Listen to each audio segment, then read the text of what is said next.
Stop memasukkan makam-makam, terutama tokoh-tokoh yang histori atau sejarah yang originalnya itu ada di babat serat yang terdapat di keraton. Itu original. Beliau tentu berada di sini jauh-jauh dari Mangkunegaran adalah karena perjuangan. Nah, yang santri adalah guru besar dari tokoh-tokoh pemuda pergerakan kemerdekaan saat itu.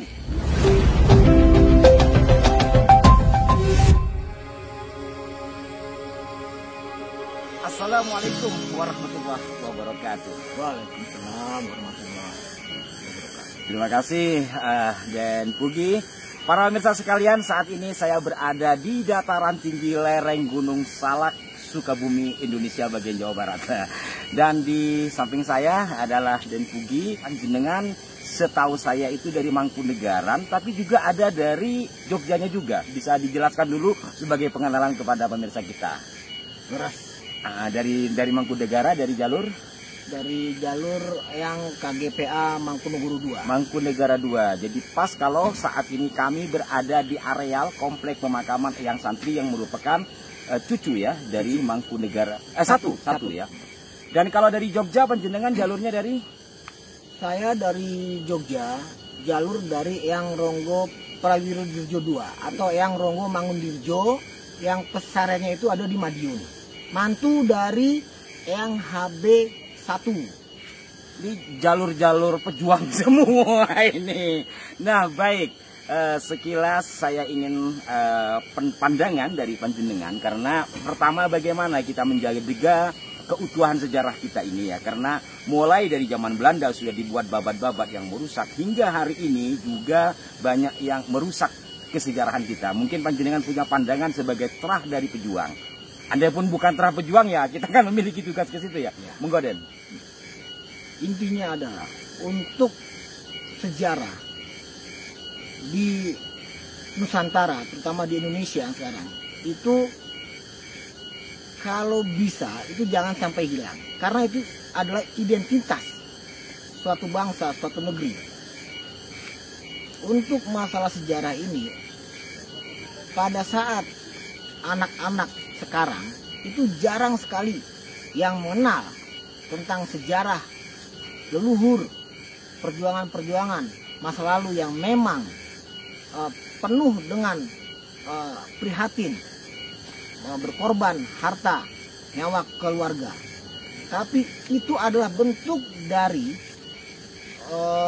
harga diri kita sebagai bangsa, anak bangsa, agar dunia luar itu menghargai, menghormati bahwa bangsa kita adalah bangsa yang besar. Bukan bangsa penakut. Bukan bangsa pengecut atau penakut atau pecundang. Termasuk areal ini yang saya katakan tadi adalah komplek pasarian dari Eyang Santri. Beliau dari Mangkunegara. Iya. Artinya kalau hari ini kita lebih mengetahuinya Jawa Tengah atau Solo ya. Iya. Bisa berada di atas di atas ketinggian berapa ratus mdl ini itu kan karena perjuangan ya. Beras. Sebelum ke sana, sebelum mungkin nanti ada kilasan tentang Eyang Santri, saya ingin pendapat panjenengan kalau yang dirusak oleh Belanda, yang menggunakan juga tangan-tangan penulis kita pada masa kolonial, itu kan sudah banyak diketahui. Tetapi kebelakangan ini menurut saya lebih ekstrim karena perubahan identitas sekaligus juga makam-makamnya. Lah, panjenengan sebagai yang peduli terhadap kesejarahan ini, bagaimana menyikapi tindakan-tindakan orang yang seperti itu? Itu adalah orang-orang yang tidak bertanggung jawab. Apalagi berani memasukkan makam-makam, terutama tokoh-tokoh Mataram, tokoh-tokoh tanah Jawa yang memang berjuang demi kebesaran negeri ini. Sekarang ini adalah banyak, kalau saya bilang oknum ya, Anggus. Oknum itu kok banyak? Iya. Oknum ini kalau saya bilang ini kenapa kok nggak capek-capeknya gitu? Iya. Nah, pertama itu memasukkan makam. Kalau masalah nasab mereka itu kita nggak ada urusan lah. Cuma tolong jangan sampai ya Anda ini yang termasuk oknum-oknum ini, janganlah stop memasukkan makam-makam, terutama tokoh-tokoh yang Mataram, tanah Jawa. Dan untuk garis besarnya untuk tokoh-tokoh Nusantara. Nah, tolong untuk sejarah, kalau kita tahu memang sejarah kita ini itu banyak versi dari company atau VOC, artinya sudah direvisi. Nah, untuk yang histori atau sejarah yang originalnya itu ada di babat serat yang terdapat di keraton. Itu original. Cuma kalau dari Wikimedia, media sosial, itu sudah revisi semua. Nah, ini saya mohon dan saya menegaskan, untuk masalah sejarah, ya kita bicara yang real aja.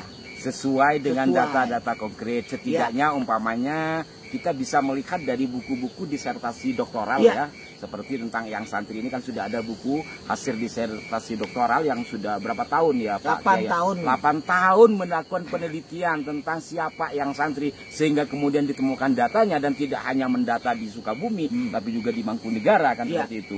Hal lain juga ketika saya melihat khusus yang Mataram ya, satu tokoh dirubah identitasnya atau dipalsukan, itu berembetnya kemana-mana. Karena jalur nasab dia itu kan dari ayah, dari ibu, kakek dari ayah, atau nenek dari ayah, kemudian kakek dari ayah, kakek dari ibu, satu jalur ke Wali Songo, satu jalur ke sini, satu jalur ke sini. Walaupun kerap kali ketika kita melihat satu tokoh umpamanya yang dirubah identitasnya oleh oknum tertentu, atas namanya Jogja, ternyata juga kena ke Mangkunegaran itu. Karena apa? Karena dia memiliki kelindan nasab.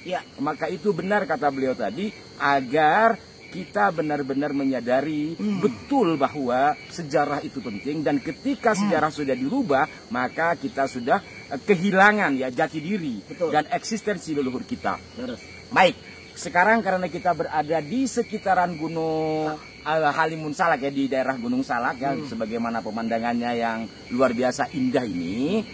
Sekali lagi seperti yang di awal saya katakan, Eyang Santri atau nama kecilnya Raden Mas Salio ya, beliau tentu berada di sini jauh-jauh dari Mangkunegaran adalah karena perjuangan untuk kemerdekaan negeri ini. Mungkin Anda sebagian yang pernah menyaksikan tayangan kami beberapa kali sudah pernah kami ulas ya. Beliau satu di antara tokoh yang menjadi tempat diskusinya para tokoh di masanya ya. Mungkin sekilas panjenengan bisa memberikan penjelasan tentang Eyang Santri. Jadi Eyang Santri ini terlahir, banyak orang yang kurang tahu, bahkan orang-orang sekitar Cidahu di sini, Desa Girijaya itu sedikit yang mengetahui nama beliau. Beliau terlahir dengan nama Raden Mas Salio, putra dari Eyang Raden Masura atau Prabu Mijo I. Prabu Mijo I ada putra dari Pangeran Samburnyowo, Kanjeng Gusti Pangeran Adipati Mangkunegoro I, pendiri dinasti Mangkunegaran, Surakarta Hadiningrat. Nah, pada saat mudanya, kita sebut saja Eyang Santri. Nah, itu belajar agama itu di pesantrennya Kekasan Besari Ponorogo. Yang sekarang nama Ponorogo ini lagi mencuat gara-gara ada yang diduga memalsukan. Iya, ada yang mengaku-ngaku keturunannya lah, terahnya lah. Kalau ini ada data ya? Ada data. Nah, beliau ada salah satu murid dari Kekasan Besari. Tuh. Nah, dari muda beliau memang mengambil khusus ilmu agama.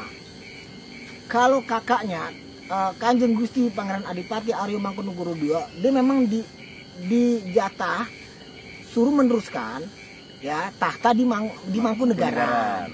Nah, Eyang Santri ini fokus di agama dengan ajaran tarekat Satariyah. Nah, beliau ini adalah salah satu tokoh pengatur strategi perang Jawa, perang Diponegoro. Nah, beliau adalah kakak dari Pakubuwono ke-6. Karena saat itu, pada saat mau memulai perang Jawa, ini harus diperlukan modal. Nah, pada saat itu Eyang Santri mempertemukan Pangeran Diponegoro dengan PB6 untuk membantu di segi modal. Nah, saat itu diketuk palu, bergerak memulai perang itu adanya harus di Tegalrejo sebagai tanah kelahirannya Pangeran Diponegoro. Nah, setelah era Pangeran Diponegoro, nah itu kan semua laskar-laskar Pangeran Diponegoro itu kan dicari sama company, mau diberangus semua. Nah ini salah satunya ada yang santri KPH Joyokusumo, gelar beliau dari Mangkunegaran Surakarta Hadiningrat. Pandito bukan melarikan diri, bukan. Artinya tugas beliau masih banyak.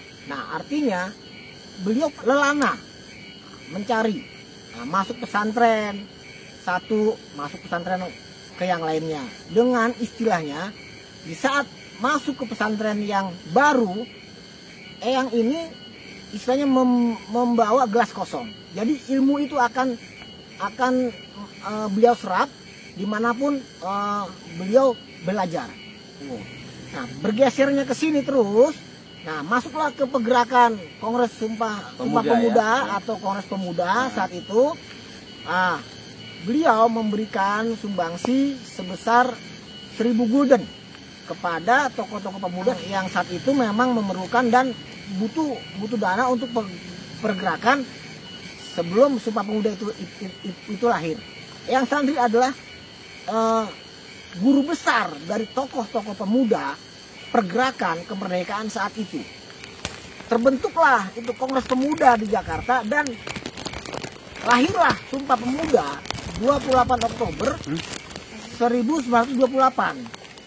Nah, setelah Kongres Pemuda itu lahir 28 Oktober 1928 itu akhirnya yang santri kemungkinan sudah selesai tugasnya pada saat kalau nggak salah ya tanggal 31 Mei 1929 beliau sedo atau wafat dalam usia 158 tahun. Masya Allah, luar biasa. Perjalanan juang beliau dan panjang usia beliau dipakai untuk perjuangan 158 tahun. Para pemirsa sekalian, ini bukan ngicap. Semua yang disampaikan beliau, saya sebelumnya sudah pernah melihat data-datanya. Termasuk dalam yang ditulis oleh Belanda, juga ada dalam buku yang ditulis kompilasi buku kenang-kenangan Dr. Sutomo, kemudian ada buku Ki Hajar Dewantara, serta akhirnya dari semua itu jadi sebuah buku disertasi doktoral dari Kiai Ali dari Universitas Nahdlatul Ulama. Ya, dengan judul Sufisme Mangkunegaran, Ajaran Martabat 7. Baik, karena ternyata kita ada di alam mendukung, suasananya semakin dingin, kabut tebal lagi dan gerimis turun. Dan saya jelaskan lagi. Ya, baik. Untuk informasi ini, ya, itu bukan asal ngecap. Artinya data itu di rumah Girijaya, terutama cucunya beliau yang masih sugeng sekarang, Ibu Hajah Tito Adiati, itu masih tersimpan dengan rapih buku-buku tersebut. Jadi intinya ini berdasarkan fakta dan data, bukan asal ngecap, ngaku-ngaku, atau tidak berdasarkan data apapun. Terima kasih Bisali. Sama-sama. Luar biasa. Sampai jumpa. Wassalamualaikum warahmatullahi wabarakatuh. Waalaikumsalam warahmatullahi wabarakatuh.